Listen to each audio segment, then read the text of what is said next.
Buenas tardes. He venido porque me lo ha pedido María Dolores y me lo ha pedido Pedro. Tengo con ellos, además de la relación política, la relación personal, porque sé que son buena gente, son gente de fiar, son gente que sigue defendiendo los valores y los principios de Izquierda Unida, y a mí me pusieron una vez de coordinador de Izquierda Unida para que defendiera Izquierda Unida. Entonces no entiendo cómo ha habido gente que no entendía que yo defendiera Izquierda Unida, si me pusieron para eso, no para otra cosa, ¿no? Agradezco la presencia aquí también de compañeros y compañeras y camaradas de Doña Mencía, de Nueva Cartella y por supuesto a la gente que habéis venido hoy aquí a escuchar. Decía Julio Anguita que había que ser como las gallinas cuando beben agua, que si habéis mirado a las gallinas cuando beben agua, meten el pico en la lata y levantan la cabeza. Es como si pensaran. Pues hay que pensar, y a los actos, más que venir a aplaudir en el aplauso fácil que todos nos podemos sacar, yo soy de los que piensan que hay que venir a analizar, a reflexionar, a escuchar el relato y ver si en nuestras convicciones y nuestros valores, principios, coinciden fundamental, esencialmente, mayoritariamente, con los discursos que escuchamos de la gente que viene a hacer los discursos. Eso es pensar. Y dicho todo eso, también comparto otro criterio que decía que había que decir la verdad, aunque no nos gustara. Si yo vengo aquí y digo que es un pueblo maravilloso, que sois maravillosos y maravillosas y que tal, me sacáis en los altares. Si vengo a decir que aquí hay problemas, y problemas serios, a lo mejor algunos podía haber venido a decir otra cosa. Pero yo he venido a decir lo que pienso. Y como estoy jubilado y no estoy en la política activa en primera línea, tengo bastante tiempo para hacer lo de las gallinas, de pensar y además de leer los papeles. Y he estado casi un par de días estudiando Espejo. Si a mí me lo dicen, a lo mejor cuando estoy en la vida política activa no me ha dado ni tiempo. Estoy un par de días echando un vistazo a la historia de Espejo. Y lo primero que me preocupó es que tenéis una pérdida de población histórica muy importante.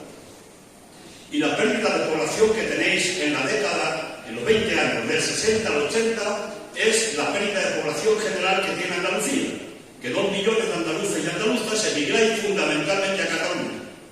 Hoy algunos piden la independencia, allá ellos. Pero hay otra pérdida de población importante y un dato que yo no sabía, pero como lo he mirado, me lo he encontrado, y si alguien lo puede cuestionar, que lo cuestione, es que en los 28 años que ha gobernado aquí el Partido Socialista, Espejo ha perdido 1.533 habitantes.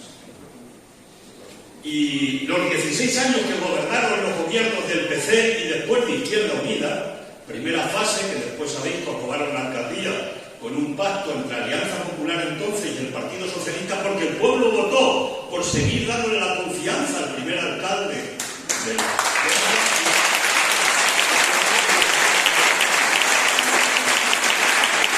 Pues en los 16 años que hemos estado gobernando el PC Izquierda también hemos perdido habitantes. Y hay que decir la verdad. Nuestros errores o nuestros no aciertos no hay que escondernos debajo de la alfombra. Porque si los escondemos estamos haciendo trampa. Perdimos sí, pero 390 habitantes. Frente a los 1.533 que se habían perdido en los 28 años del Partido Socialista. Se ha hecho sobre esto una reflexión seria en este pueblo. Porque Pedro ponía el dedo a la llaga en su intervención. Pedro lo que decía es que poner luces largas y ver dónde vamos, porque si no nos podemos estrellar. Y la pérdida de habitantes sigue. Perdéis de media cada año aproximadamente 27 habitantes. Nacen aproximadamente unos 20 niños y niñas y fallecen aproximadamente 47 hombres y mujeres. Por tanto, es una pérdida continuada y constante.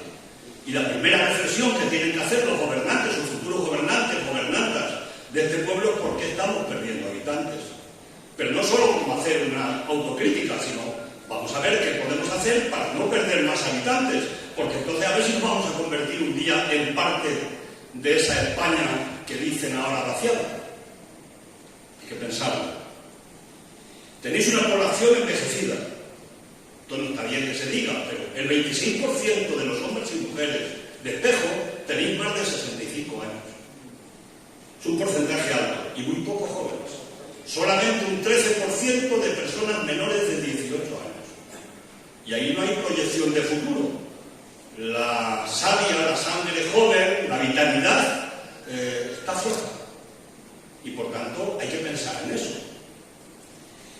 Tenéis muy pocos emigrantes exteriores, 22 paraguayos, 28 rumanos y 2 chinos. Tenéis una renta per cápita débil. Y cuando yo hoy paseaba y me juntaba con los compañeros y compañeras, me decían, no, este es un pueblo rico. Lo que pasa es que hay mucha economía sumergida, ¿sí? Como en todos los pueblos. Pero tenéis una renta per cápita que dicen las estadísticas que estáis en el número 62 de los pueblos de Córdoba. 14.000 euros de renta per cápita. Por tanto, no es alta. Cataluña, la renta per cápita está en 32.000 euros. Lo digo para esos que dicen que quieren la independencia. Sois receptores netos de recursos de lo que pagáis del IRPF. Al Estado en el año 2019, que es el último dato que he encontrado, le pagáis por descuentos de la nómina del IRPF o la declaración de la renta, de cada año, le pagáis 1.875.000 euros. Y el Estado devolvió por los capítulos 4 y 7 del presupuesto del Ayuntamiento 2.200.000 euros. Es decir, sois receptores netos del Estado en el IRPF en el 112%. Nueva Cartella en el 187%, aprovechando que está en la... El presupuesto que mirado de 2021, que es el que he encontrado, tiene 3.300.000 euros. El 53% del presupuesto del Ayuntamiento lo pagáis los vecinos y vecinas de Espejo. Y el 47% lo financia el Estado y la comunidad autónoma y la Diputación. Por tanto, a mí esos datos me van diciendo cosas cuando los voy comprobando. Tenéis un fondo que se llama el Patrica, que en 12 años os ha aumentado a un ritmo del 1% anual. Recibís del Patrica este año 352.000 euros, que es exactamente el 11,7% más de lo que recibíais cuando se inventó el Patrica a principios de 2011. En concreto, ese dato, eso nos van diciendo cosas. En el capítulo 7 de los presupuestos del Ayuntamiento del año 2021, la partida, el capítulo 7, que se llaman transferencias de capital, es el dinero que nos mandan las administraciones, consejería y gobierno, para hacer obras de inversión, no gasto corriente, obras de inversión. Pues bien, aquí hay presupuestados en el 2021 109.000 euros, el 3,2% del presupuesto del Ayuntamiento. Eso se llama una ridiculez en términos políticos, porque el capítulo de inversiones es el alma, junto con el empleo, del funcionamiento de un pueblo. En 2020, 109.000, igual, la misma cifra. En 2019, que era año electoral, ese fondo eran 622.000 euros. Y en 2018, que era año preelectoral, eran 857.000 euros. Es que las administraciones regionales y centrales dan el dinero un año o el año de las elecciones para el que tienen el gobierno que las gane. No dan las cantidades de una manera homogénea en los 4 años que dura una legislatura. ¿No se llamará eso clientelismo político? Son preguntas que nos tenemos que hacer, porque el dinero no es de un partido. El dinero es de todos y de todas. De los de izquierdas, de los de derechas y de los de derechonistas. De los que no son ni de uno ni del otro. Por tanto, estos son datos. Y son los datos que dicen las estadísticas. Os librasteis de la burbuja inmobiliaria. Aquí no os afectó. Efectivamente, el periodo 2000-2009 tenéis muy poquita construcción de pueblo. Tuvisteis más en la década anterior. Curiosamente, es un dato atípico en el conjunto de España. 1.152 afiliados a la Seguridad Social, y en el régimen agrario dice lo que es la dedicación mayoritaria de este pueblo, agraria. 716 en la Seguridad Social del régimen agrario. 180 parados teníais en abril del 2003, no es una cifra importante. Y de turismo, señor Impero, futuro concejal de turismo de este pueblo, Habéis tenido 1.274 visitas menos en los 3 primeros meses de enero a marzo de este año. El turismo que tenéis es fundamentalmente turismo interior. Y estos datos nos siguen diciendo cosas. ¿Y a mí qué me han dicho? Pues me han dicho que tenéis peligro de una pérdida de población irreversible real. Que hay pocos nacimientos. Que siguen emigrando jóvenes del pueblo que han terminado las carreras universitarias y aquí no tienen alternativa y se tienen que marchar. Me dicen que la población está bastante envejecida, un 26% es mucho. La tenéis igual de envejecida que en la ciudad de Zamora, que por cierto vamos a ganar las elecciones el día 28 por tercera vez consecutiva. Tenéis una renta per cápita, como dije, el número 62 de Córdoba. Una débil gestión ante las administraciones regionales y central por parte de los gestores municipales de este pueblo. Eso nos da el capítulo 7 de las transferencias de capital. Es lo que dicen los datos, porque los datos hablan. Los datos siempre hablan. Hay simplemente que interpretarlos y entenderlos. Estáis necesitados de más recursos de otras administraciones. Eso me dice que el 53% del presupuesto lo estáis pagando los vecinos y vecinas de aquí. Que tenéis una fuerte dependencia del sector agrario, que ha habido una bajada del turismo, que hay mucha vivienda cerrada, y yo lo compro hoy, que da un paseo previamente por el pueblo, en el centro de la población, que los salarios no son altos y que tenéis unas buenas cooperativas que tienen una gestión decente en vuestro pueblo y que son el pulmón económico de este. Eso me han dicho los datos y las cifras que os leía al principio. Y dicho eso, el reto que tenéis en esta legislatura ya es inmenso. Os toca apostar por no formar parte de la España vaciada. Las elecciones municipales son muy importantes para los vecinos y vecinas de Espejo, los espejeños y las espejeñas, los primeros. Pero también se da un mensaje a los gobiernos, no solo nosotros. Todos los ayuntamientos de España, el día 28, le dan un mensaje al gobierno de España y un mensaje al gobierno de San Telmo. Eso no lo olvidéis. Ya sabemos que en las municipales no cambiamos el gobierno de San Telmo y no cambiamos el gobierno de España, pero dan mensajes. ¿Qué ha votado este pueblo en estas elecciones? Y lo que se aprueba en el Congreso de Diputados y lo que se aprueba en San Telmo, pues afecta a todos y a cada uno y una de los vecinos y vecinas de Espejo y de todos los pueblos de España. No está desenganchado. No, aquello que lo hacen allí a mí no me preocupa, a mí no me afecta. Y voy a dar un repaso rápido. Voy a intentar no ser pesado. La reforma laboral y de pensiones de Zapatero, con la que sabéis que nos tenemos que jubilar a los 67 años, ya en el año 2027, sí nos afectó. Y se le hizo una huelga general a Zapatero. A Rajoy nos hizo una reforma laboral mucho más dura. A mí me pilló en el Congreso los 4 años con Rajoy. Le llamábamos a los viernes del Consejo de Ministros los viernes negros, porque cada viernes sacaba un decreto para joder a los hombres y mujeres de este país. Así de sencillo. Hizo la reforma laboral tan dura de la democracia, una devaluación salarial, suprimieron los convenios colectivos y abarató el despido, recortó las pensiones y aplicó el 0,25 de subida, y decía siempre que haya déficit en las cuentas públicas del Estado. Eso era siempre, porque siempre hay déficit en las cuentas públicas del Estado. Metió el factor de sostenibilidad, que era un palo más. Hizo los recortes más brutales en educación, en sanidad y en hoy nos lamentamos y nos quejamos, pero los tiros vienen de allí, de aquel tiempo y de aquel momento. Los recortes más brutales que se han hecho en la historia de la democracia. Le hizo una amnistía fiscal a los más ricos. Con el PP llegamos a 6 millones de parados. Hoy sale el PP a decirle a la ministra actual que tenemos el 12 y pico, el doble de parados de la Unión Europea. Sí, pero con el PP tuvimos 6 millones de parados, el 27% de parados. Y eso no lo tenemos que olvidar, porque la memoria, si la olvidamos, perdemos el ritmo de la historia. Hubo el nivel más alto de corrupción en toda España. Se saquearon las cajas de ahorro. Se saquearon. Se rescataron las cajas. Hoy ya no hay cajas. Hoy todos son bancos. Y ya no podemos competir. Si tenemos un crédito con el tipo de interés variable y nos sube el Euribor, hay que soltar 2.000 o 3.000 euros más cada año y no podemos ir ya a una caja a decir de nuestro crédito más competitivo porque no puedo pagar esto.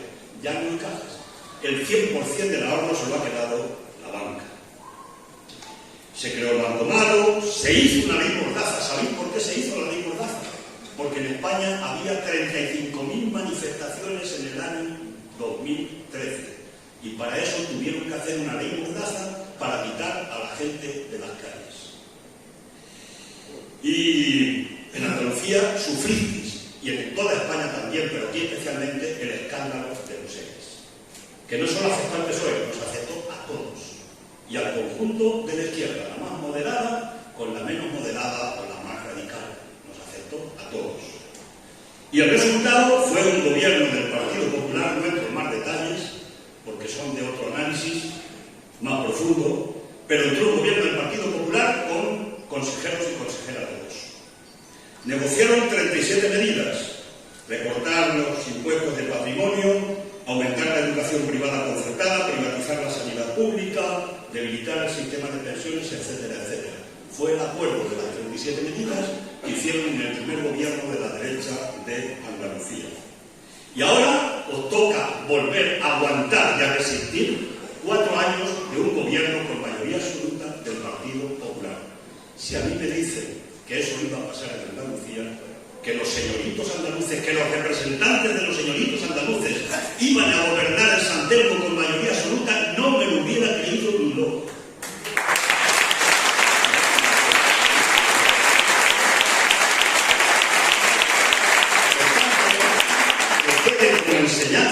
Que quede como enseñanza que la izquierda no debe dar nunca ni en ningún momento ningún argumento a la derecha.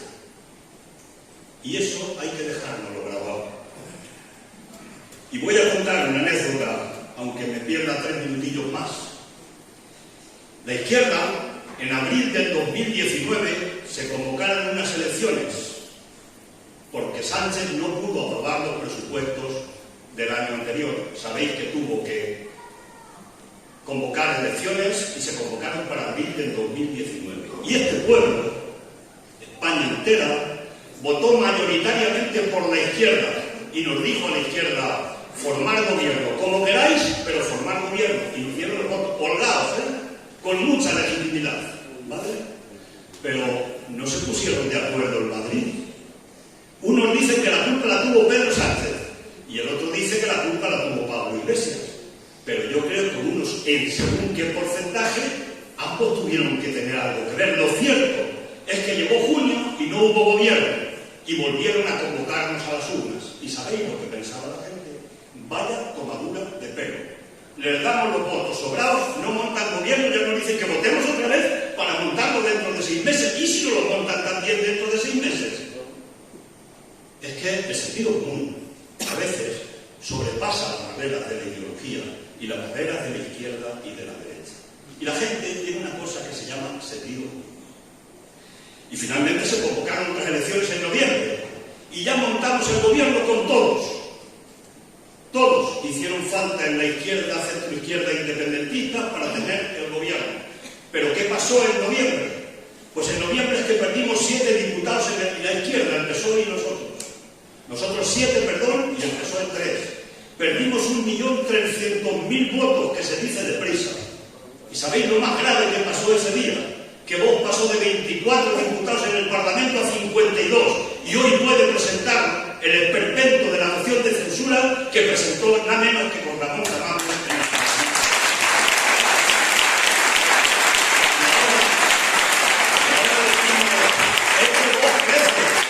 Porque además tiene mucho dinero, porque tiene 54 diputados o 52 diputados. Y esos son recursos económicos, eso es audiencia en los medios de comunicación. A los representantes directos del franquismo, nosotros tuvimos alguna responsabilidad en que en noviembre entraran con ese peso en el Parlamento de España. Y esa autocrítica hay que hacerla. Y la tenemos que hacer en la izquierda, porque si no la hacemos, no enmendamos el camino. Y dicho eso, ahora tenemos un gobierno. Y este gobierno tiene sombras y tiene luces. Y hay que decir también las sombras de este gobierno, porque porque si de los que nosotros estamos no decimos las sombras, la gente dirá, estos son iguales que todos. Unos culpan a nosotros a los unos, y aquí nosotros de paganos, y la gente se desanima y termina no votando. Pues bien, la invasión de Ucrania es una cagada, porque la invasión de Ucrania hubo que abordarla desde el no a la OTAN y con diplomacia, no con más guerra.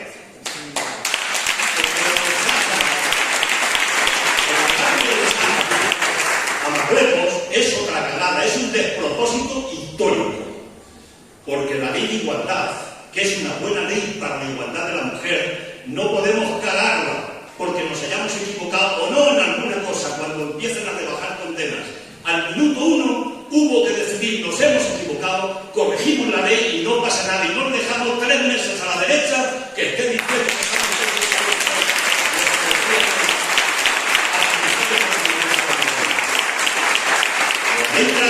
ha servido solo para dividir al movimiento feminista de nuestro país. La reforma laboral ha sido buena pero insuficiente. La ley de vivienda, ya tenemos la primera ley de vivienda.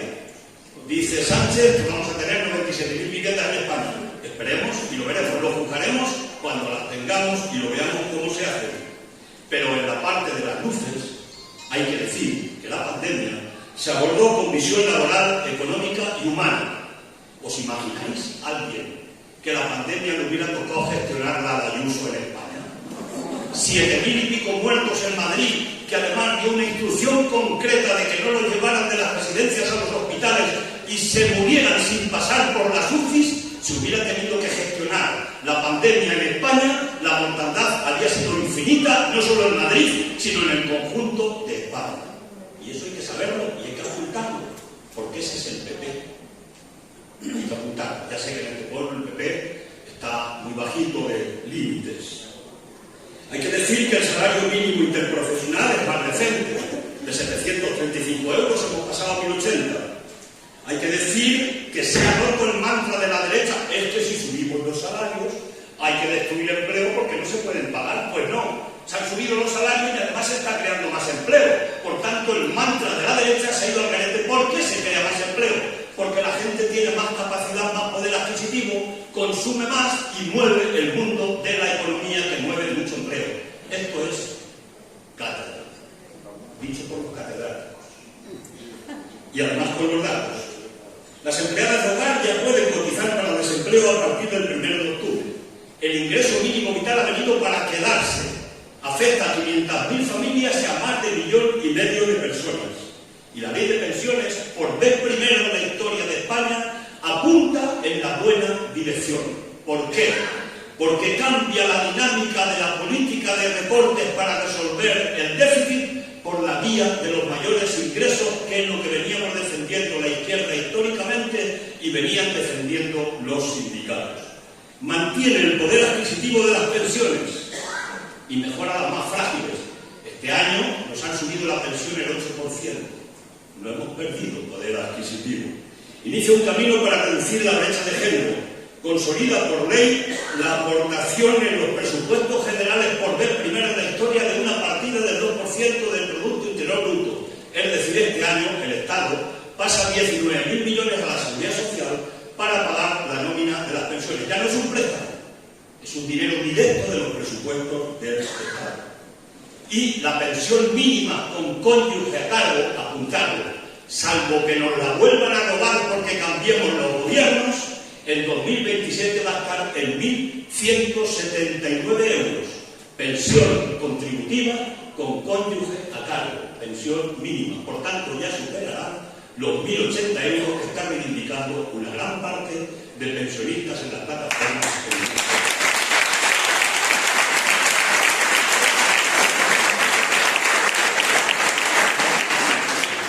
La historia nos dice y nos ha dicho, llevo 23 minutos, entiendo 4 o 5 más. La historia nos dice que los derechos y las libertades conquistados hay que defenderlos cada día, porque si no te los pueden volver a robar. Y eso nos toca en el tiempo que viene. Y centrándome ya en la parte del ayuntamiento, pues decir que los ayuntamientos seguimos siendo los parientes pobres del Estado. Se siguen sin gastar se gastan menos del 13% en la distribución de los gastos entre el Estado, las comunidades autónomas y los ayuntamientos. El 13%, los ayuntamientos. No se ha resuelto una financiación decente y suficiente. El PATRICA, que es la participación en los tributos de la Comunidad Autónoma de Andalucía, dedica 520 millones de euros. Es muy poco. Y hay que reivindicar más. Pero además hay que decir que tenéis que estudiar a ver por qué aquí tenéis un PATRICA tan chiquitín. Y comparativamente con otros pueblos estáis incluso en menos de la mitad del que, en mi opinión, os correspondería. Esa ya es una tarea que os toca de hacer a vosotros y a vosotras. Y si eres alcaldesa, pues no te digo nada, te tocará estar en la primera línea. Los ayuntamientos más pequeños con despoblación necesitan una ayuda especial. O caminaréis hacia la extensión. Cuando nos muramos los más viejos, si no tenemos la tasa de restitución, los pueblos se irán muriendo y se irán agotando. Faltan recursos para dar respuesta al desarrollo local, al medio ambiente, al cambio climático y a las necesidades sociales. Y para eso hace falta dinero. Si no hay dinero en la caja, no podemos hacer dependencia, no podemos hacer servicios sociales, no podemos hacer nada. Hay que tener dinero en la caja. Eso de la maquinita, de inventar billetes, se quede para los expertos economistas. Hay que tenerlo. Y para tener dinero tiene que haber impuestos. La derecha viene y dice, yo bajo los impuestos. ¡Oh, qué bien nos suena! Yo cuento a veces una historia y me entretengo medio minuto, que una vez había dos vagabundos que vivían debajo de donde yo estaba, en Madrid, y uno en una mañana le estaba diciendo al otro, yo voy a votar a Rajoy. Y el otro se escandalizaba y le decía, pero qué barbaridad, ¿cómo vas a votar a Rajoy? Y decía, sí, porque oigo en la tele que nos va a bajar los impuestos. Hay que pensar, en este país, los impuestos, hoy, 25 de mayo de 2023, los estamos pagando la inmensa mayoría por lo que nos descuentan del IRPF y lo que pagamos en el consumo por el IVA. El 89% de los presupuestos generales del Estado lo financiamos las clases trabajadoras y la mayoría social, y solo un 11% pagan el impuesto de sociedades las grandes empresas, que son los beneficios del capital. Es una barbaridad, y es el talón de Aquiles de la fiscalidad en nuestro país, que ni lo resolvió el PP, ni lo ha resuelto el gobierno actual, y que sigue siendo una asignatura pendiente. Los beneficios del capital tienen que pagar por lo menos lo que pagan los trabajadores y le descuentan en las nóminas cuando llegan al final de mes. Y de esa manera tendremos más recursos en la caja de la hacienda pública para poder desarrollar las políticas de gasto social y tener un Estado potente que haga política social, políticas de empleo y políticas que generen y desarrollen la economía. Y por tanto hay que hacer viveros de empresas, zonas industriales, no voy a meter lo que llevéis en el programa, pero esto es general si queréis. Agencias de desarrollo local, hay que desarrollar la energía sostenible, hay que hacer el autoconsumo, ahora se llaman comunidades energéticas, se están haciendo en toda España, hay que tener centros sociales potentes y cercanos, hay que tener escuelas infantiles gratuitas, que la pagamos con nuestros impuestos y la tienen que financiar las comunidades autónomas que tienen las transferencias hechas. Y por tanto no tienen que pagarlas, por tanto, los padres y las madres y los ayuntamientos. Si es una competencia educativa y la educación tiene que ser gratuita para el conjunto de los ciudadanos y ciudadanas, desde 0 años hasta que terminemos la carrera universitaria. Hay que tener recursos para que no haya exclusión social, para que no haya abandono escolar. Hay una excesiva dependencia de las subvenciones y eso es peligrosísimo, porque nos hace, a las administraciones, nos hace clientelistas. Y vemos alcaldes peleándose con la Junta, con el otro, a ver si saca un cacho de subvención más. No, los recursos públicos tienen que ser reglados, tiene que haber unos baremos para que se la adjudiquen a las poblaciones y no se pueden dar con caciquismo político ni con clientelismo político, porque el dinero no es solo de un partido político, es del conjunto de los ciudadanos y de las ciudadanas. Además, no pueden planificar a largo plazo los ayuntamientos. Hay una competencia legal, faltan planes de empleo y formación. Faltan escuelas taller, yo echo de menos las escuelas taller que teníamos aquí en la década de los 80 y la década de los 90, que resolvían un problema social de mucha gente del pueblo, hacían obras necesarias para el pueblo, había formación cultural en ellas y ligábamos el trabajo con la formación. Hay que hacer casas de oficios, porque eso fija a la población en los pueblos, ayudan a regular el mercado laboral, dan formación a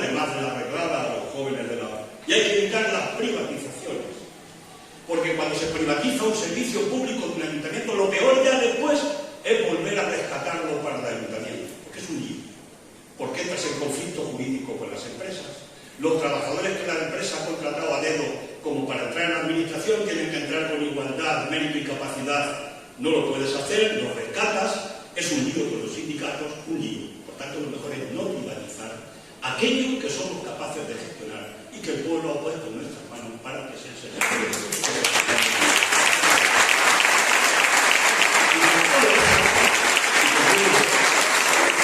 Para todo eso necesitamos a gente que crea en lo público, porque lo público es lo de todos y lo de todas.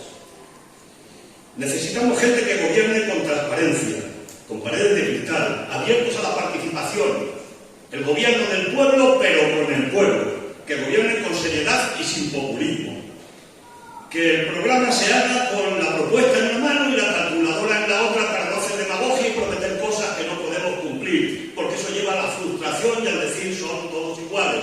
Y eso perjudica esencialmente a quienes no tenemos la fuerza de la economía, no tenemos el poder del capital y tenemos únicamente las manos como único instrumento en nuestra cabeza de trabajo. El programa electoral tiene que ser el libro de cabecera a lo largo de los 4 años. Que sean coherentes, que no hagan clientelismo político, que sean humildes, que tengan honestidad y que puedan meter la pata, pero que nunca metan la mano. Y esta candidatura, la candidatura que lleváis, si os halagara mucho ahora mismo dirían, este de sus pretenciosos viene aquí a tomarnos el pelo porque ni os conoce, ¿cómo va a hablar bien de vosotros? Yo cuando hay una persona, y cuando he viajado por España y me encontraba con alguien de Izquierda Unida, sabía que estaba encontrándome con alguien de los míos o de las mías. Sabía que tenía mis mismos valores, mis mismos pensamientos en líneas generales, con los matices que queráis, pero sabía que estaba entroncando con el ADN de mi historia, del hilo rojo, de mi organización y de los principios que nos han traído aquí. No hacía falta que me presentaran quién era y qué había hecho a lo largo de su vida. Y eso digo con vosotros y vosotras. Os tiene que votar este pueblo y el pueblo sabe quién sois. Cómo habéis actuado en la oposición en estos años, cómo actuasteis cuando estuvisteis en los gobiernos de este pueblo. Ya he dicho lo de los habitantes, que es bueno que lo tengáis en la cabeza, la pérdida de habitantes de unos con respecto a otros. Y por tanto, como sois gente que tiene esos principios y esos valores, sois la gente seguramente que más os parecéis a vuestro pueblo. A un pueblo sencillo y a un pueblo digno que quiere vivir. Y es la correlación de fuerzas la que va a determinar qué gobierno. Y eso lo vais a marcar con el voto en las urnas. Los políticos no ganamos ni perdemos las elecciones. Los partidos políticos no ganamos ni perdemos las elecciones. Las elecciones las ganan o las pierden los pueblos. Si votáis a un partido que dice que va a cargarse el sistema de pensiones, cuando después se lo gane y nos debiliten las pensiones, no ha perdido el político las elecciones, las habéis perdido vosotros, que os están rebajando las pensiones porque habéis cortado a un partido que ya avisaba que iba a recortar las pensiones.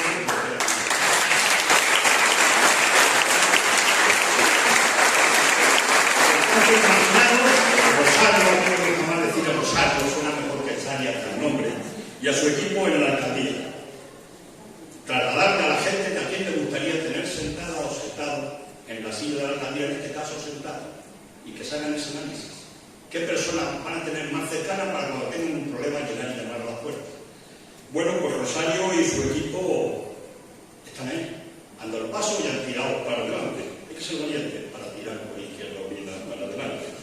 Y por tanto, pues, si tuvierais a Rosario la alcaldesa en este pueblo, yo sería feliz. No sé cuánta gente seríais felices o no. Yo sería feliz sin ningún género de dudas, pero seguramente que Espejo saldría ganando y se podría producir una reflexión profunda para cambiar el rumbo de este pueblo a mejor para todos los espejeños y todas las espejeñas. Salud, mucha suerte.